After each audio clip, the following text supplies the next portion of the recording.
Marché de vivrier à Bouaké. C'est ici que Dame Sanogo achète le manioc pour le repas du jour. Elle s'assure de faire le meilleur choix. Le manioc fait partie de mon alimentation habituelle. Je mélange ça avec la banane. Comme je consomme beaucoup le foutou, et c'est ici que j'achète le manioc. Et en tout cas, il est très bon. Il est très bon. Quand on pille là, ça tire bien, et puis c'est sucré, et puis c'est pour tout. Il y a les gens qui quittent là-bas et disent non, c'est trop bon, qu'il faut me donner encore. Ce manioc qui suscite tant d'éloges de la part de cette vendeuse est en réalité la variété de manioc dénommée Boku. Une variété conçue par les chercheurs du CNRA, le Centre national de recherche agronomique. C'est ici, à la station de recherche sur les cultures vivrières à Bouaké, que cette variété a été développée, ainsi que plusieurs autres par l'équipe du docteur Nzoué Boni. Nous avions mis au point 8 variétés améliorées qui sont dénommées Boku. Alors, les premières variétés qui ont été mises au point, c'est Boku 1, Boku 2 et Boku 3. Et la dernière série, c'est Boku 4, Boku 5, Boku 6, Boku 7, Boku 8. Et la particularité de ces variétés, c'est qu'elles sont productives.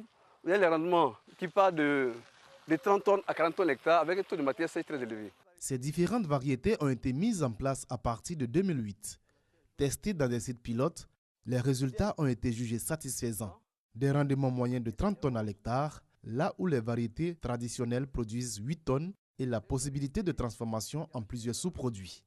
Ce qui a permis une vulgarisation rapide de ces variétés. Une fois que la variété est mise au point, le CNRA produit la semence de base. Et cette semence de base est proposée à l'ANADER. L'ANADER prend le relais pour la diffusion de ces variétés en milieu paysan. Nous créons ces variétés pour répondre aux conditions du milieu, pour répondre aux exigences des producteurs, pour répondre aux exigences des transformateurs, également aux exigences des consommateurs. Utiles pour l'alimentation et son rendement, ces variétés permettent aussi de lutter efficacement contre la famine et la pauvreté. C'est le cas avec cette coopérative de femmes productrices d'Atiéké à Bouaké.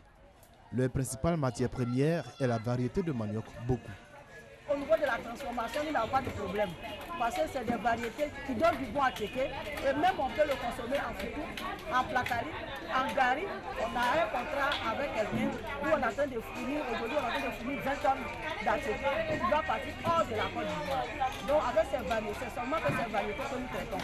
Ce qui va nous permettre d'avoir de l'argent. Aujourd'hui, nous, notre souci là, il faut que la femme, la jeune fille, ait de l'argent pour ne pas se divaguer dans beaucoup de choses. La coopérative de Viviane produit chaque 2 jours environ 10 tonnes d'Atiéké destinées au marché national et international. Une source de revenus sûrs pour ces femmes. Après l'igname, le manioc est la deuxième culture vivrière en Côte d'Ivoire selon l'Organisation des Nations Unies pour l'alimentation et l'agriculture, FAO.